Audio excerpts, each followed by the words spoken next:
Teşekkür. I've just exhausted Turkish. İyi günler.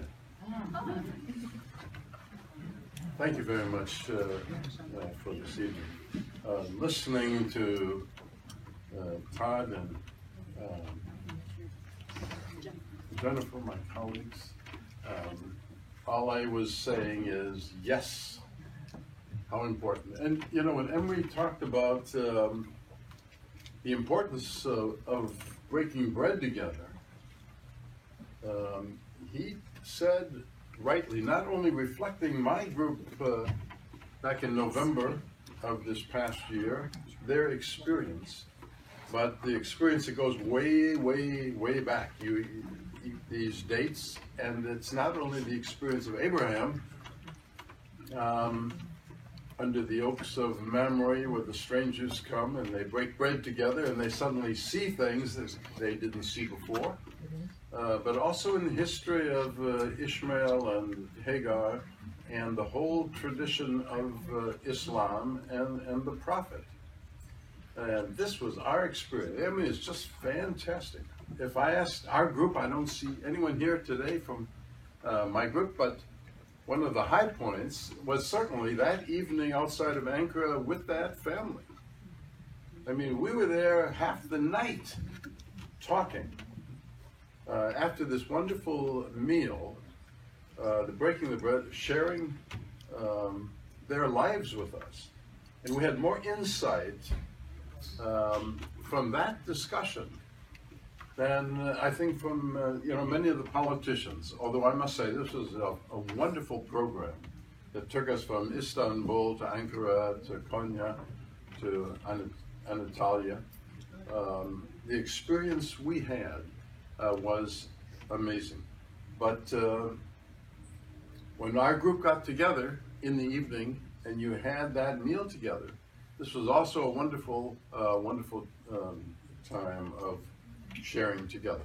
If I could just say a couple of high points for us, certainly, Mehmet, our group, we still get together all the time. We tell Mehmet stories. He was our leader, but I must say, he moved us through these upper echelons of the parliament and other political offices, the media, of course, with in such a smooth way. We just were talking to people involved in the contemporary decision making in Turkey, involved right in the action, and we got to really to sit and talk to these people in the opposition, in the various parties, and it was a great learning experience for me. And when I say thank you, I want to say thank you to Emery too, who came over to the university, took over my class one day with Rasit, and did a wonderful, too good a job actually. So we had a good discussion when he left. But thank you also for that. We're concerned, of course, about the direction of the country. With all of its gifts, with the greatness of the people, the congeniality of the people, and we have so many examples, the move to the right is of great concern. The people we met in the media, the newspapers, Harriet, and elsewhere, who are now detained, we cannot forget these people. And we want to know the best way we can as outsiders, in a sense, but people who stand in solidarity with them, express our unhappiness with this direction. I think I'm not only a professor here at the university, I'm a Lutheran pastor in the Christian tradition, and you're aware that Turkey, all of those New Testament churches, they're all there, from Antioch and Tarsus, Ephesus, Cappadocia, Galatia. I mean, they are all there. So it was really a major treat. And for me, looking with special interest on the Gulen movement, um, and being very, very impressed with the manner in which this movement has moved through society with the Hizmet Church schools, with it's a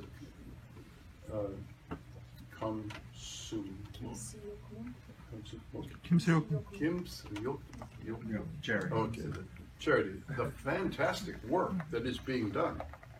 Unhappy that some of the reading rooms are being closed, that some of the Hizmet schools outside the country are being closed. And it's hard for an outsider to see all the nuances in that, of course.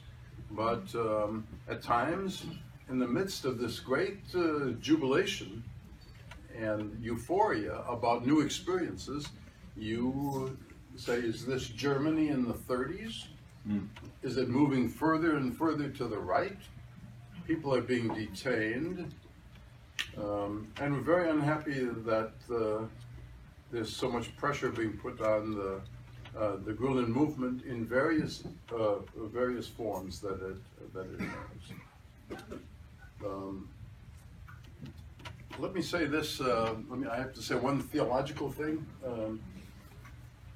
A great experience for me was going down to Konya.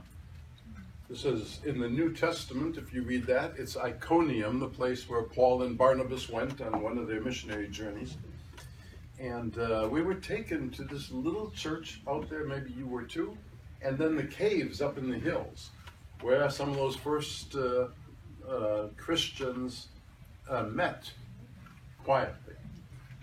And in that situation, and we had just come from this wonderful Rumi place of the dervishes and meeting some, even of the women dervishes.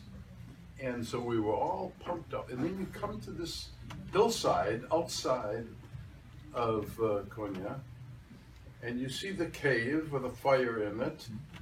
And for me, you ask yourself, what, as a Christian, what if you took away all the history, the cathedrals, all of the good and bad of history? What is it that you have left? And it's very interesting, because that's what Paul had in that moment, in that cave, at that place. And it was simply this word of grace, of forgiveness, of acceptance, of love. And that's all. Nothing else whatsoever. Very powerful word that was then proclaimed, that became the heart of the church. We sometimes have forgotten that. But then you come to the second thought, that the same dynamic you see in Islam, in the life of the prophet, in the forgiveness of the prophet. You see the same in Judaism. It is a single power, such that you wouldn't maybe want to talk about my religion versus your religion. You'd want to talk about what those religions point to. What is the dynamic? What is the thrust of renewal, of transformation, of hope, of salvation? However you say it, it is a very powerful thing. And some of us in our group, we experienced that. We even talked about it. And we felt even closer to our Muslim friends in Turkey. So I'm grateful for this. I come back with, even to my church, I brought the Imam of Baltimore, and this was a new experience for us to talk for hours, and then to ask him to chant at the very end. And he gave this beautiful chant. And it's at that point you see, as in the breaking of bread, you see something that transcends all of the differences. This is not syncretism, and but when I look in the Hagia Sophia and I see John the Baptist and Jesus And I say we can, one, live together in mutual respect and coexistence. But there's something deeper that unites these traditions that we have to grasp and celebrate time and time again, and let it be that that dynamic that manages to overcome the hostilities, the alienation, and bring us together in a world of peace. Well, I didn't even preach my sermon for tomorrow. Thank you.